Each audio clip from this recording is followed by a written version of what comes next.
So you saw a video of a wind turbine on fire. How big of a problem is that? You and I have an insatiable appetite for electricity. Come with me and we'll look at the issues relative to wind farms and the communities that they serve. This is the Windfarm Guy. Hi, this is Dennis Stout. Thank you for joining me for this episode of the Windfarm Guy. Wind power is an exciting, emerging energy sector that needs effective fire safety standards. Why? Because in Europe, wind power is already the second largest form of electric power generation. The wind industry is also undergoing unprecedented growth here in the U.S. as part of the nation's efforts to fully decarbonize the U.S. energy system by 2035. Tens of thousands of wind turbines are expected to be installed over the next few years. And with this boost in numbers comes both an increase in expected frequency and greater public scrutiny over wind turbine fires. You can find information and videos all over the internet about wind turbine fires.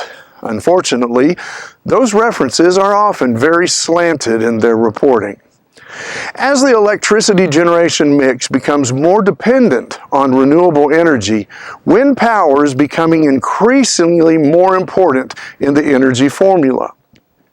Keeping wind turbines fully operational and at reduced levels of risk becomes more significant as our reliance grows on them. And as a result, so does safety management. There are over 70,000 wind turbines in the U.S., with over 340,000 around the world. Wind turbine fires are relatively rare. While the exact statistics cannot be determined from publicly available data, the number of wind turbines estimated to catch fire per year varies between 1 in 2,000 to 1 in 15,000. However, as more turbines are installed and existing assets age, the frequency of wind turbine fires is likely to increase. Wind turbines are getting taller and more powerful and could reach 13 to 15 megawatts apiece over the next few years, meaning fewer turbines necessary per project. So, ensuring that they are in good working order is critical, because fewer and larger turbines means the more costly they will be for operators in the event of fire damage. Behind me stands a turbine that recently caught fire. Wind turbines' fire hazards include the electrical parts, combustible materials such as lubricants, insulation, and the material used in the turbine housing up in the nacelle. Modern wind turbines need an active fire protection system, which includes, but is not limited to, detection of smoke, flames, heat, and gas, alerting wind farm personnel and local rescue services, and activating onboard systems for fire suppression or extinguishing.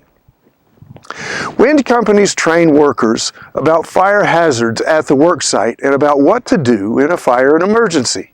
They put in place a plan to outline the assignments of key personnel in the event of a fire and provide an evacuation plan for workers on the wind turbines. Workers are also trained in the general principle of fire extinguisher use and the hazards involved with firefighting. A wind turbine fire recovery can cost $8 million or more. Most wind turbine towers exceed 250 feet, so they are often out of range for ground-based firefighting equipment and techniques. Wind farms are generally in rural settings, and most rural fire departments are volunteer and lack the resources, training, and equipment to extinguish a typical turbine fire. Sending a team up to fight a wind turbine fire presents significant health and safety risks. Therefore, if no fire suppression system is in place, it will be left to burn out, irreparably damaging the turbine. An out-of-service wind turbine can cost $1,600 a day or more, and the downtime can last for up to 18 months. The wind farm employees' safety and the project's balance sheet are not the only concerns regarding fires. A wind turbine fire can spread to the surrounding environment, sparking wildfires and potentially spreading into nearby communities. As such, stakeholders at the government and community level are highly interested in wind turbine fires and their containment before the flames spread beyond the asset.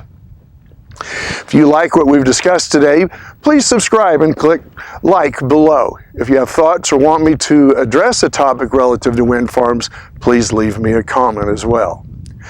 International awareness of fire safety has increased dramatically over the years, and as a result, the National Fire Protection Association developed recommended practices for the protection of wind turbines and employees in January of 2010.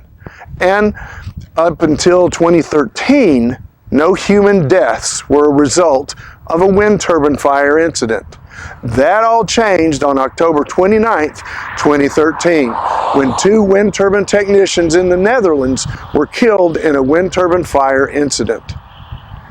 That situation caused the industry and the world to take note. Much has changed since then. Fortunately, fire safety and prevention are high priorities at wind farms today. Wind turbine fires may be a rarity, but like so many other things about wind farms, these are tall turbines, and people see what's happening all around. There really are no secrets when it comes to wind farm operations, are there? One final note.